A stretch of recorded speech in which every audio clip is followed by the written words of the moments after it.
The aircraft jolted hard, metal groaning, lights flickering, and the cabin went dead silent. A warning tone cut through the dark, hands clenched, breaths held. Then a voice, tight and controlled, asked the question no one wanted to hear. "Anyone here qualified to fly?" No one moved. Not the medics, not the engineers, not the officers strapped into their seats. Because this wasn't about confidence, it was about responsibility. The aircraft dipped again. Loose gear rattled. Someone whispered a prayer. The silence stretched too long. Then, from the back of the cabin, a calm voice broke it. Phoenix 1. Everything changed. Heads snapped around. The crew froze. One man went pale, like he'd just heard a name he wasn't supposed to hear out loud. She didn't explain, didn't raise her voice, didn't ask for permission. She just stood. And every instinct in that cabin told them to listen. And before I tell you what happened next, tell me where you're watching from, and consider subscribing. Because what she did after speaking those 2 words is the reason this flight didn't become a headline. The moment her boots touched the aisle, the aircraft didn't magically stabilize. But something inside the cabin did. Fear didn't disappear. It condensed. People stopped scanning for reassurance and started watching her instead. She moved forward without urgency, passing rows of faces that refused to meet her eyes, men and women who understood that authority doesn't always announce itself. Sometimes it just arrives. The crew chief hesitated near the cockpit threshold.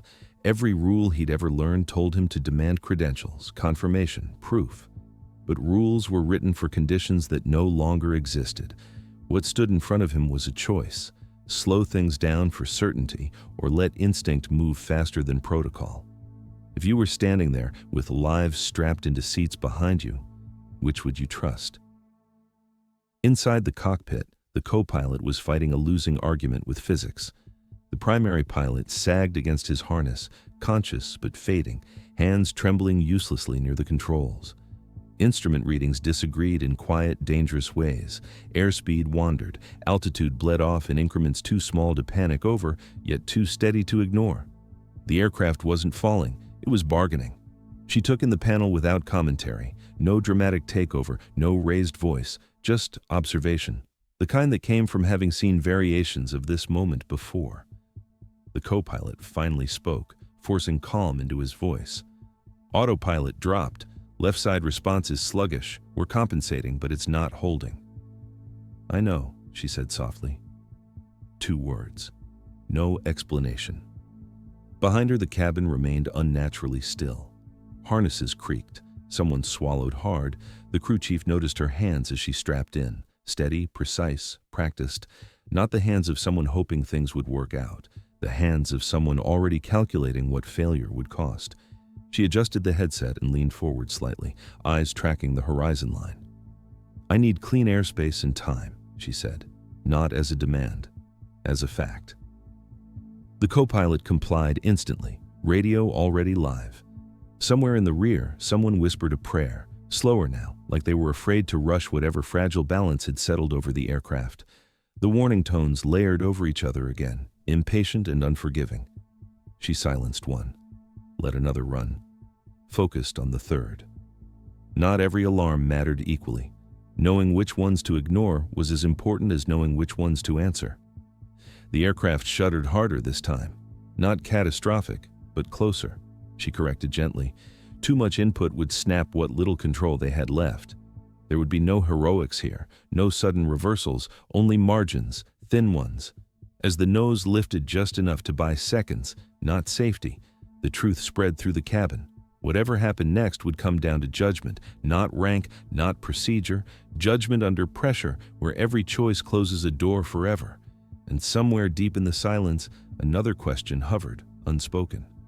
When the moment comes, will calm be enough? The aircraft didn't respond the way a healthy machine should. It obeyed slowly, reluctantly, like it was weighing whether the effort was worth it. She felt it through the seat before the instruments confirmed it. A softness in the controls, a delay measured in heartbeats. That was the dangerous part. Sudden failures announce themselves. Slow ones invite mistakes. "Left engine temps are creeping," the co-pilot said, keeping his voice level out of habit more than confidence. "Fuel flow's uneven," she nodded again. "Still no rush. Rushing was how you lied to yourself." Bring the nose down 2 degrees, she said. Let it breathe. He hesitated for half a second. 2 degrees meant trading altitude for stability, and altitude was already bleeding.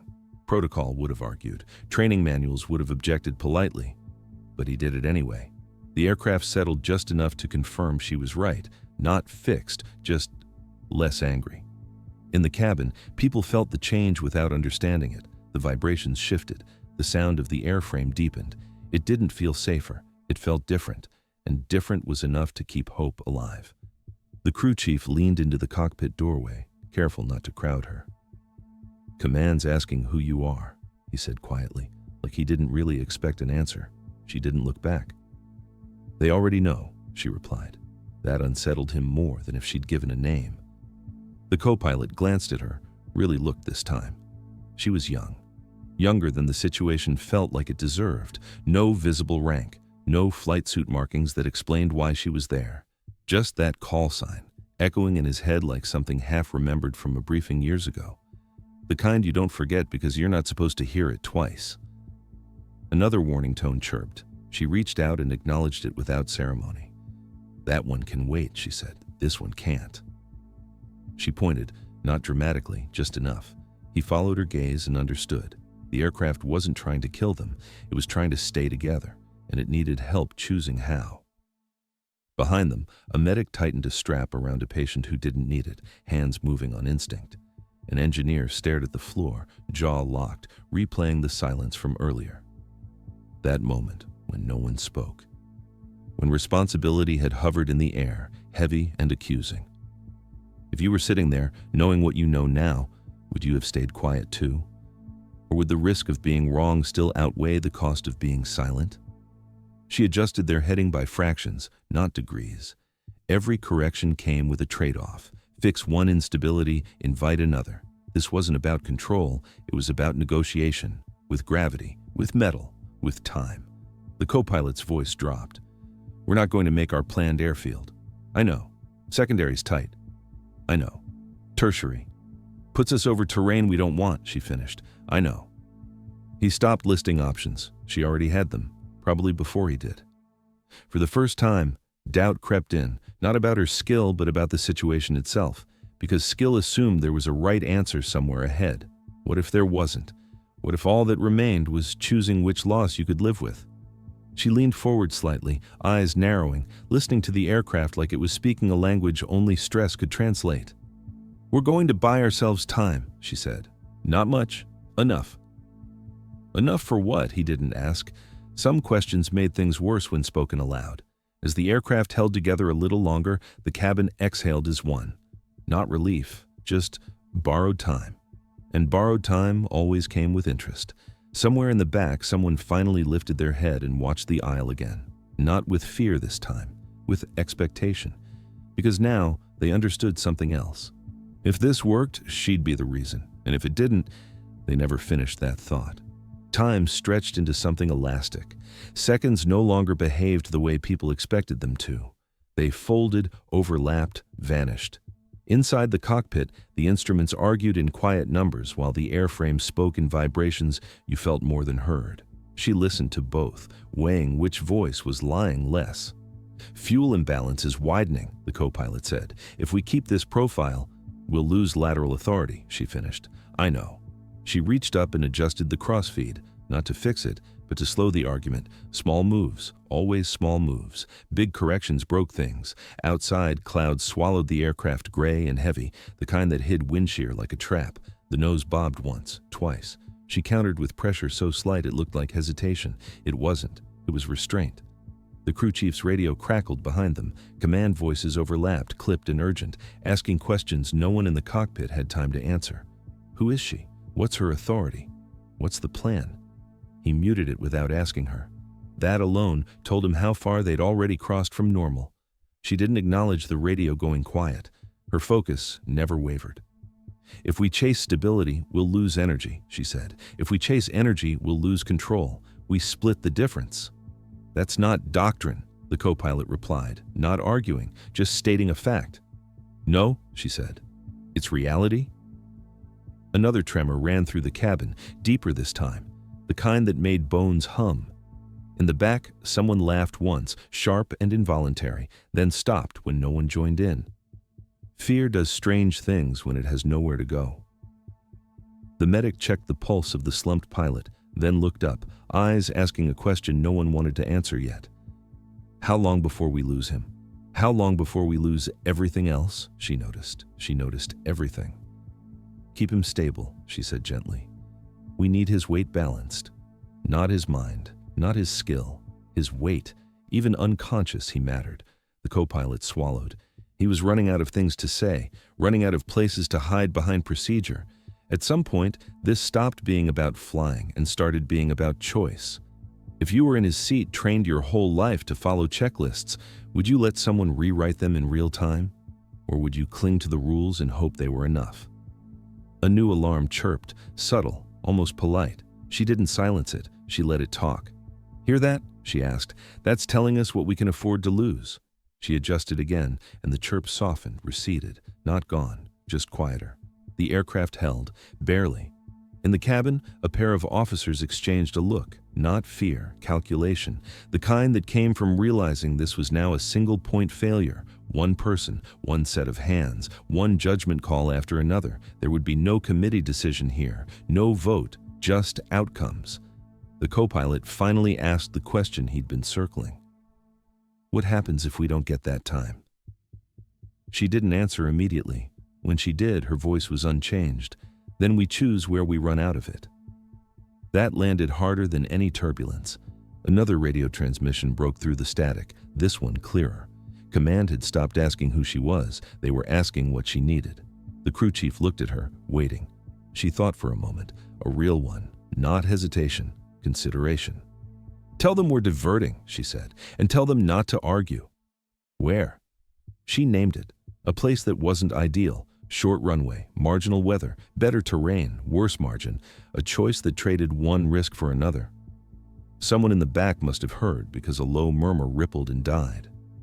If you were strapped into that seat, listening to a destination you didn't recognize, would you trust the voice that chose it? Or would doubt creep in now that there was something concrete to fear? She leaned back slightly, hands still light on the controls. The aircraft responded, reluctantly compliant. The horizon steadied just enough to be convincing. Not safe, but possible. And in moments like this, possible was everything. The diversion point existed only as a cluster of numbers and memory. No glossy approach charts taped to the console, no comforting familiarity. Just terrain she'd flown over once, years ago, under different circumstances, and with far fewer lives depending on precision. The weather data streaming in was already aging by the second. Wind reports lagged. Visibility was a guess wrapped in probability. Runway length is marginal, the co-pilot said quietly, not to challenge her, but to anchor the risk in words. And we're heavy. We won't be when we get there, she replied, but we'll still be fast. That was the problem. Speed saved you in the air. It killed you on the ground. The aircraft bucked again, less violently this time, as if exhausted by its own resistance. She adjusted trim by instinct now, no longer thinking in numbers, but in pressure and response. The machine was no longer something she controlled. It was something she negotiated with, like a wounded animal that might bolt if startled. In the cabin, people had stopped pretending not to listen. Every change in pitch felt personal. Every vibration became a message. An engineer pressed his forehead briefly to the cold metal wall, eyes closed, then opened them again, forcing himself back into the moment. If you were there, feeling every second stretch thin, would you want to know what was happening up front? Or would ignorance be kinder? The medic glanced at the unconscious pilot, then back toward the cockpit. She caught the look in her peripheral vision. He's still with us? She asked. For now. Good, she said. Not optimism. A checkpoint. The crew chief's radio crackled again. This time the voice on the other end was lower, more deliberate. Fewer questions, more listening. Authority had shifted somewhere above them, too. Command wants to know your fuel state and your window. She didn't answer right away. She ran the numbers again in her head, discarding the ones that assumed cooperation. Tell them we have one approach, she said, and we won't be going around. That drew a breath from the co-pilot he didn't try to hide. No second chances meant no forgiveness for error. It meant commitment. the kind that couldn't be undone halfway through. "You're certain?" he asked. She looked at him for the first time since taking the seat. Really looked. "No," she said, "but I'm decided." There was a difference. He nodded. Decision mattered more than certainty when hesitation cost altitude. The clouds thinned enough to show darker shapes below. Terrain, unforgiving and close. She adjusted their descent profile, shaving margins she would have guarded fiercely on any other day. Today, guarding margins meant choosing which ones to spend. In the cabin, someone finally spoke above a whisper. "We're landing?" It wasn't a question so much as a plea. The person next to him answered by tightening his grip on the harness. No one corrected him. She keyed the mic briefly, voice calm, carrying just far enough. "We're setting up," she said. Nothing more. No reassurance, no false promises. The effect was immediate. Fear didn't vanish, but it organized itself. People needed direction more than comfort. As the runway data came into range, imperfect and incomplete, she felt the familiar narrowing of focus. This was the part no one trained you for explicitly. The part where you had to accept that doing everything right didn't guarantee the outcome you wanted. It only guaranteed you could live with the decisions afterward. If you were in her seat, knowing that one misjudgment could scatter metal and memory across a mountainside, would you slow down and risk stalling? Or would you carry the speed and hope you could bleed it off in time? She adjusted the approach angle again, eyes flicking between outside reference and instruments that no longer agreed. The aircraft responded with a low groan, as if protesting the plan. "Easy," she murmured, not to the co-pilot, to the machine. The ground rose faster now, the margins vanished, the last place to hide behind calculation disappeared. And in that narrowing tunnel of noise and light, there was only one thing left to trust: her judgment. Whether it would be enough was something no one would know until the very end. The runway appeared late, exactly where she said it would. Thin, darker than the surrounding ground, a suggestion more than a promise. No lights flaring to guide them in, no long concrete stretch for giving excess speed. Just a strip carved into terrain that didn't care who you were or what you'd survive to reach it. "There," the co-pilot said, relief and fear colliding in his voice. "I see it," she replied, already adjusting. She kept the descent shallow, refusing the instinct to force the aircraft down. Forcing it was how you lost control. Letting it come to you was how you survived long enough to make the next mistake. Wind shear nudged them sideways, not violently, worse than that, just enough to lie. The aircraft drifted off centerline, subtle and insistent. She corrected without overcorrecting, hands moving in small arcs, eyes flicking between the runway and the instruments she trusted least. The machine groaned again, a sound that traveled through the floor and into bone. In the cabin, bodies leaned without realizing it, as if collective will could pull metal back into alignment.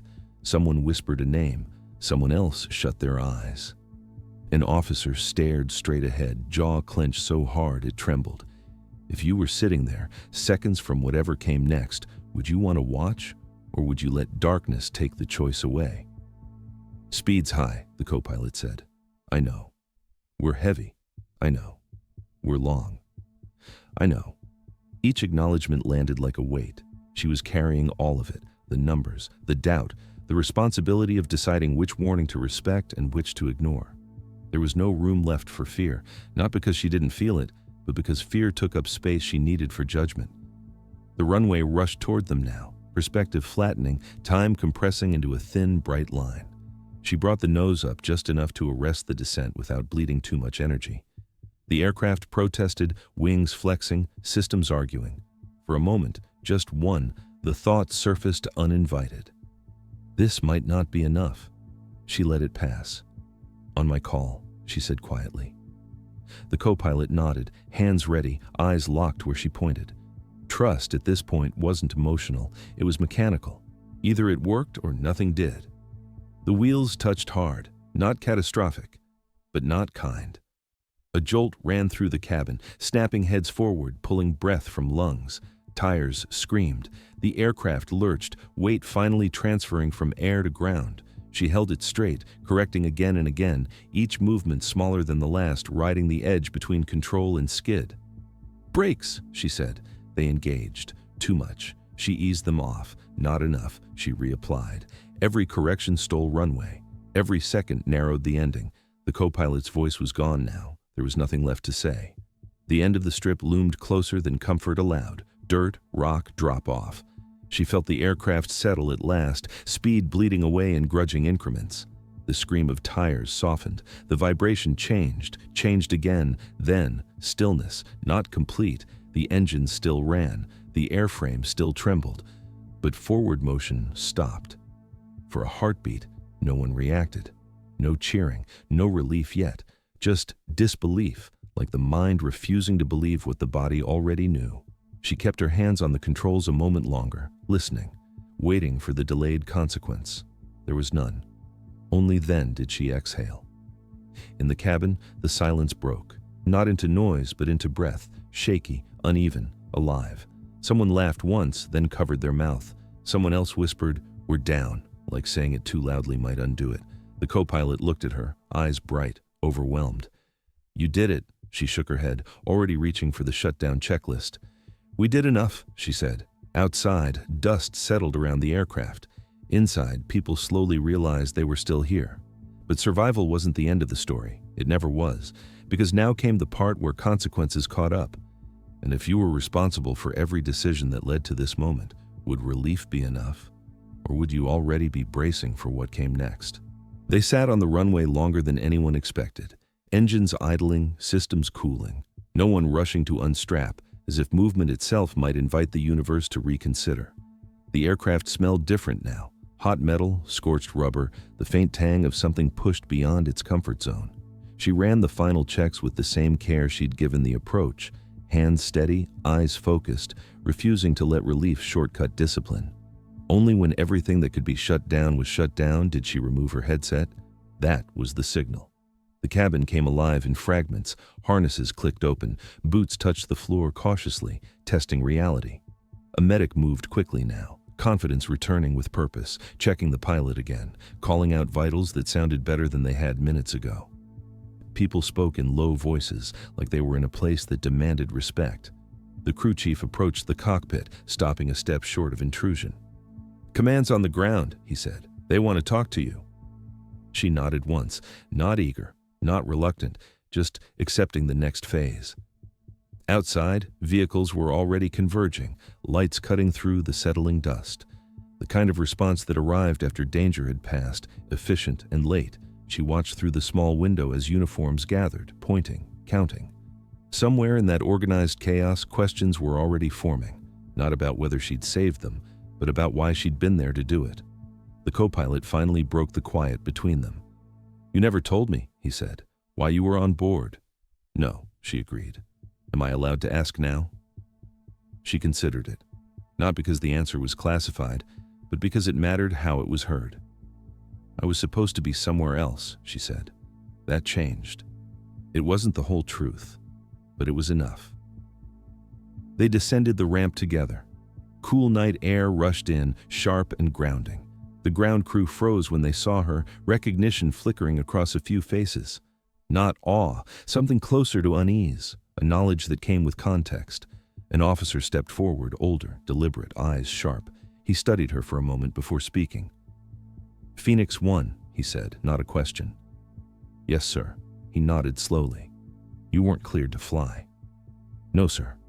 "You overrode protocol." "Yes, sir." "You diverted without approval." "Yes, sir." Each admission landed cleanly, unembellished, no defense offered, no apology given, the kind of honesty that didn't ask for mercy. The officer held her gaze. Around them, the sounds of recovery continued, medics, engineers, radios, but the space between them felt sealed off. "You understand there will be an inquiry," he said. "I do." "You understand this could end your career." She didn't answer immediately. When she did, her voice was quiet. "I understood that before I stood up." That seemed to give him pause, not because it surprised him, but because it confirmed something he'd suspected. He looked past her at the aircraft, still intact against the dark, then back at her. "If you were in my position," he asked, "would you have done the same?" It wasn't a test. It was an honest question. The kind leaders asked only when they were willing to hear an answer they might not like, She didn't rush it. "I don't know, sir," she said. "I wasn't in your position. I was in mine." The officer exhaled slowly. Somewhere behind him, someone laughed quietly in relief, the sound of tension finally finding an exit. He turned back to her. "You're grounded until further notice." "Yes, sir." "And Phoenix 1, he added. "You're not invisible anymore." She met his eyes. "I never was, sir. I was just quiet." As they escorted her away, the reality of what had happened began to settle fully across the group left behind. They'd survived, not because of luck, not because of perfect systems, but because one person had chosen to speak when silence was easier. If you were one of them, standing there now, watching her walk away, what would stay with you longer? The relief of being alive, or the weight of knowing how close silence came to costing everything? The engines ticked softly as they cooled, metal contracting, stress easing out of steel. The aircraft had survived. So had the people. But the story wasn't finished yet, because the final reckoning was still coming. The inquiry room was smaller than she expected. No flags, no windows, just a table, a recorder, and 3 chairs that made no promises. She took the one in the center without being asked. Across from her sat people who hadn't been on the aircraft, who hadn't felt the floor vibrate under their boots or heard the alarms argue with each other. Their questions were precise, their faces neutral. This was how institutions protected themselves from emotion, from precedent, from stories that complicated clean lines. They walked through the timeline slowly. The silence, the call sign, the decision to take the seat, the deviation, the landing. Each answer she gave was factual, unadorned. No hero language, no justification beyond cause and effect. When asked why she didn't wait for authorization, she paused just long enough to be honest. "Because waiting would have been a decision too," she said, "and it would have cost us the margins we didn't have." One of them leaned back, considering. Another scribbled something and stopped. They weren't looking for guilt. They were looking for precedent, for the risk of allowing someone like her to exist within a system built on permission. Outside the room, the aircraft was already being inspected, its scars catalogued, its survival turned into data. Inside, the people it had carried waited in different ways. Some slept for the first time since landing. Some replayed the moment she stood, over and over, wondering how close they'd come to never knowing her name at all. Hours later, the door opened. The officer from the runway stepped in, alone this time. He didn't sit. He didn't smile. "The findings will take time," he said, "but the outcome won't change what happened." She nodded. She hadn't expected it to. "You'll be reassigned," he continued, quietly. "Officially, this never becomes what it could have been." He hesitated. "Unofficially, people will remember." "People always do," she said. He studied her for a moment, then spoke more softly. "You understand why we can't celebrate this?" "I do. And you understand why some of us still will." She met his gaze. "That's enough." When she left the building, the night air felt different than it had on the runway.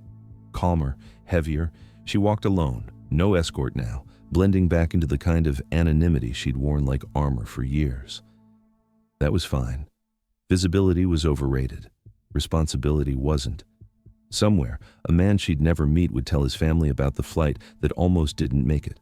Someone else would carry the sound of that calm voice for the rest of their life, measuring hard moments against it. And someone, somewhere, would face a silence of their own and wonder what it cost to stay seated. If you were ever in that moment, when speaking up risked everything and staying quiet felt safer, what would you choose to live with afterward? She never asked for recognition. She never corrected the reports that softened the edges. She went where she was sent and did what needed doing, the way she always had. Because some call signs weren't about being seen.